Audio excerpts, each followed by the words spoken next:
मामला गंभीर हो गया है। अब इस जंग में फ्रांस भी कूद गया है। दोस्तों, फ्रांस ने अमेरिका को अपने तमाम बेस का ऑफर दे दिया है।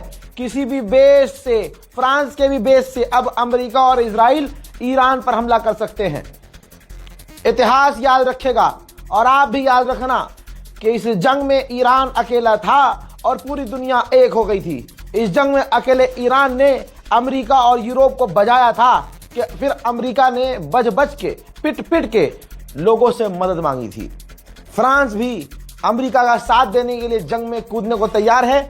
फिलहाल आधिकारिक तौर पे जो फ्रांस के बेस हैं, सबको ऑर्डर दे दिया गया है कि अगर अमेरिका का कोई भी फाइटर जेट आए तो आप उसे आने देंगे। अपना मिलिट्री बेस, अपना एयर बेस पूरी तरह से ईरान के खिलाफ अमेरिका को इस्तेमाल करने देंगे। दोस्तों, उधर ईरान ने आधिकारिक तौर पर मना कर दिया है कि हम इधर उधर हमला नहीं कर रहे हैं।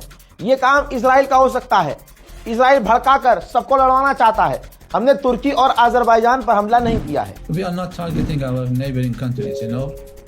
For this incident, I have heard about it from you. I should investigate it, what the source of information and the nature of the information is, and I can comment later on. Thank you very much, Deputy By the way, this is not the policy of this Islamic Republic of Iran, actually to attack or to target the neighboring countries. उधर Iraq के करीब एक tanker भी hit हुआ है, जिससे वो tanker पूरी तरह से डैमेज हो गया है। लीजिए एक और तस्वीर दिखाना चाहता हूं। कतर की राजधानी दोहा, ये देखिए, दोहा में अमेरिकी बेस से धुआं निकल रहा है। ईरान लगातार अरब में जहां जहां अमेरिकी मिलिट्री बेस है हमलावर है। उधर यूएई ने उल्टा जानकारी दी है कि हमने ईरान की 6 बैलिस्टिक मिसाइल और 125 से 26 ड्रोन्स को रोक लिया है। लीजिए, डोनाल्ड ट्रंप की असलियत आ गई है सामने। वैसे तो पहले ही आ गई थी। डोनाल्ड ट्रंप अब कुर्दिश लोगों से रिक्वेस्ट नहीं कर रहा है, उनको धमकी दे रहा है। डोनाल्ड ट्रंप ने कुर्द से कहा है कि अब तुम्हें चूज करना होगा, इजराइल, अमेरिका या ईरान, और हमारा साथ देना होगा। बस तुम करो ये कि ईरान पर हमला करो, ईरान के इलाके पर कब्जा करो और हम तुम्हें कवर देंगे। यानी अगर तुम पर हमला होगा तो हम रोकेंगे और तुम्हें खुली छूट रहेगी, तुम ईरान में जो मर्जी करो। आज दुनिया में जो भी देश, कोई भी सूअर की नस्ल, कोई भी पड़ोसी की औलाद अमेरिका का साथ देती हुई नजर आ जाए, कोई भी शख्स अमेरिका का साथ देता हुआ नजर आ जाए, समझ जाना वो इंसान का बच्चा नहीं है, शैतान से पैदा हुआ है। शैतान की गंदी औलाद है दोस्तों, और शैतान की गंदी औलाद भारत में बहुत सारी है। आप समझ रहे हैं? तो याद रखना, जो भी आज अमेरिका का साथ देगा, कल अमेरिका नंबर तुम्हारा भी लगाएगा। लीजिए बड़ा ऐलान एक और सुनिए। फ्रांस और इटली दोनों ही अपने युद्धपोत साइप्रस भेजेंगे ईरान के खिलाफ। अमेरिका ने आतंकवादी संगठन कुर्द से मदद मांग ली। अमेरिका ने फ्रांस से मदद मांग ली। अमेरिका ने अपने तमाम यूरोपियन देशों से मदद मांग ली। ये दुनिया के सामने है ना। लेकिन उधर एक अकेला जो हैदर का लाल है, उधर एक अकेला जो करबला वाला है, हजरात, उसने अभी तक किसी से मदद नहीं मांगी। यहां तक कि उसका दोस्त रशिया का स्टेटमेंट आया है कि ईरान ने अभी रूस से, हमसे कोई मदद नहीं मांगी है। ईरान का जो मिसाइल बेस है करमनशाह में, वो अमेरिका के हमलों से डैमेज हो गया है। नेटो के चीफ ने कहा कि यूरोप के बिना ईरान के अंदर अमेरिका को बहुत प्रॉब्लम होती। इसका मतलब नेटो का चीफ ये कह रहा है कि पूरा यूरोप अमेरिका के साथ है और इस जंग में यूरोप अमेरिका का साथ दे रहा है। अमेरिका अकेला नहीं है, अकेला सिर्फ और सिर्फ ईरान है। But from my conversations with senior American military and political leaders, it's my absolute sense that they know what they are doing.